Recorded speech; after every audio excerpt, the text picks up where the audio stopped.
Será que diminuir o work in progress, diminuir a quantidade de trabalho em progresso realmente aumenta a produtividade?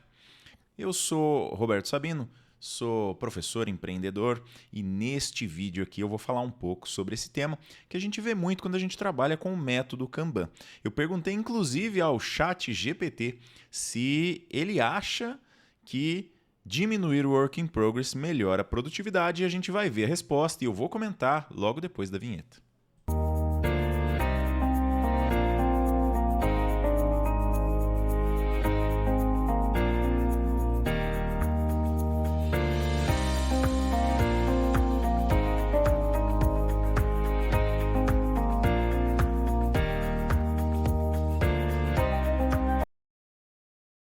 Bom, esse vídeo aqui tem duas partes. A primeira parte eu vou comentar tecnicamente falando sobre se diminuir o work in progress gera ou não uma maior produtividade.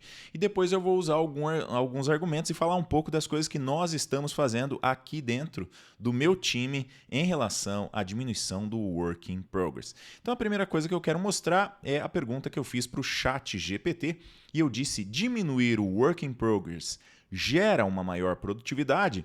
E a resposta foi sim, diminuir o work in progress, ou trabalho em progresso, que a gente também chama de WIP, pode levar a uma maior produtividade em muitos casos. Isso ocorre porque quando há muitos itens em progresso ao mesmo tempo, pode haver um acúmulo de trabalho em diferentes etapas do processo de produção, o que pode levar a atrasos, gargalos e diminuição da qualidade. Nesse primeiro parágrafo, tem algumas coisas técnicas aqui que a gente também vê no método Kanban, como, por exemplo, que a gente deve dividir o trabalho visualmente em etapas para poder visualizar os gargalos e que diminuir o work in progress ou às vezes limitar o work in progress, que podem ser coisas diferentes, realmente vai te ajudar a melhorar essa visualização e, consequentemente, diminuir os gargalos e melhorar a qualidade. Ao limitar a quantidade de trabalho em andamento, a equipe pode se concentrar em concluir um número menor de tarefas de cada vez, o que pode levar a uma maior eficiência e qualidade no trabalho. Com um work in progress menor, a equipe pode se concentrar em concluir tarefas pendentes antes de iniciar novas tarefas, o que pode reduzir a quantidade de tempo que cada item de trabalho fica em espera e, consequentemente, melhorar o fluxo do processo. Aqui a gente vê de novo algumas coisas que a gente trabalha no método Kanban, como, por exemplo, pare de começar, comece a terminar. Então, eu devo dar prioridade para os itens que já estão na minha esteira de trabalho e não começar coisas novas antes de terminar, ou seja, antes de fazer com que esse item deixe de ser um item em progresso. Além disso, limitar o work in progress pode ajudar a equipe a identificar e resolver possíveis gargalos ou atrasos no processo de produção, o que pode levar a melhorias no processo e aumento da produtividade geral da equipe. De novo falando de gargalos e de novo olhando aqui tecnicamente, tudo batendo direitinho com o método Kanban que a gente trabalha e vê que realmente traz resultado. Agora, no finalzinho, tem sempre um senão. No entanto, é importante ressaltar que cada equipe e contexto de trabalho é único e pode haver situações em que um work in progress maior é necessário ou adequado. Portanto, é importante que as equipes ajustem o work in progress de acordo com as necessidades e metas específicas do projeto e da organização. E aqui, nesse último parágrafo da resposta do chat GPT, a gente tem a exceção que confirma a regra e algumas vezes pode ser que um work in progress um pouco mais alto seja necessário ou adequado. Mas eu gostaria de reforçar que normalmente nas empresas as equipes estão com um work in progress maior do que deveriam. Ou seja, normalmente, na maioria das vezes, diminuir o work in progress ajuda a melhorar a produtividade. O que o método Kanban fala, na verdade, não é em diminuir, mas sim em limitar. Limitar significa que você não deveria passar de um determinado limite, e se você não estiver além desse limite, você pode, inclusive, aumentar um pouquinho até chegar nesse limite. Então, a ideia inicial do método Kanban não é diminuir o work in progress, senão limitar.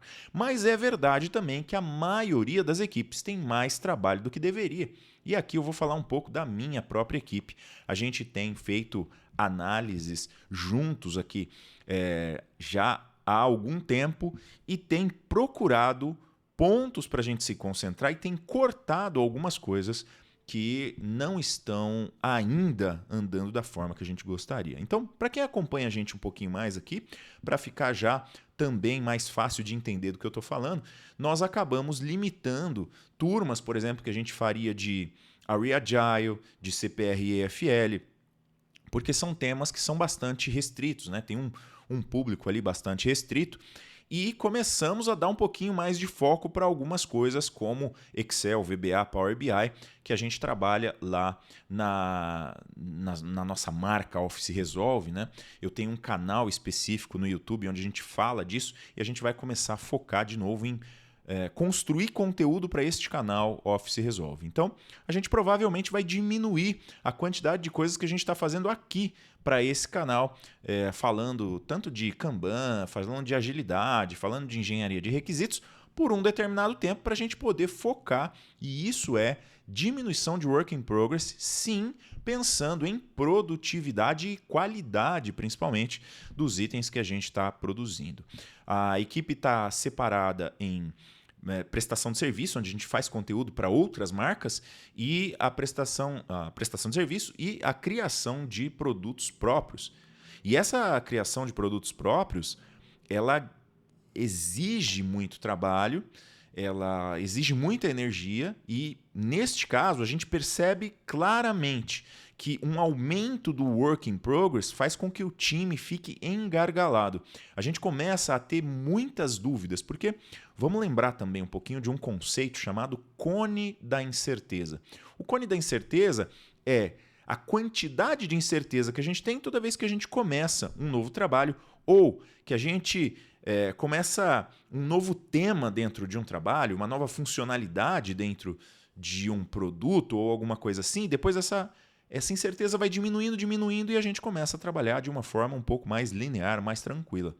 Então, fazer muitas coisas ao mesmo tempo, além de prejudicar a produtividade, aumenta muito o cone da incerteza de várias coisas. Ou seja, o nível de incerteza que você tem nas coisas que você está fazendo é muito alto.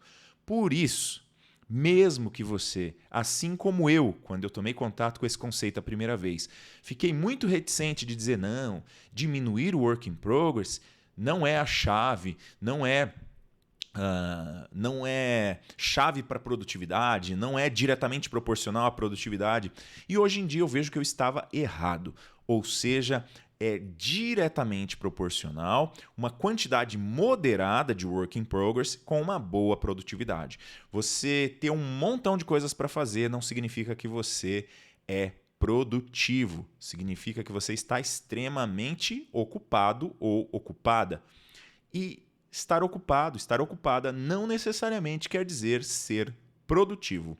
Essa é a mensagem do vídeo e também para compartilhar um pouquinho aqui que a gente deve diminuir um pouco a quantidade de coisas que a gente está produzindo aqui para esse canal, as coisas que a gente vem combinando no site r-sabino-cursos.com.br.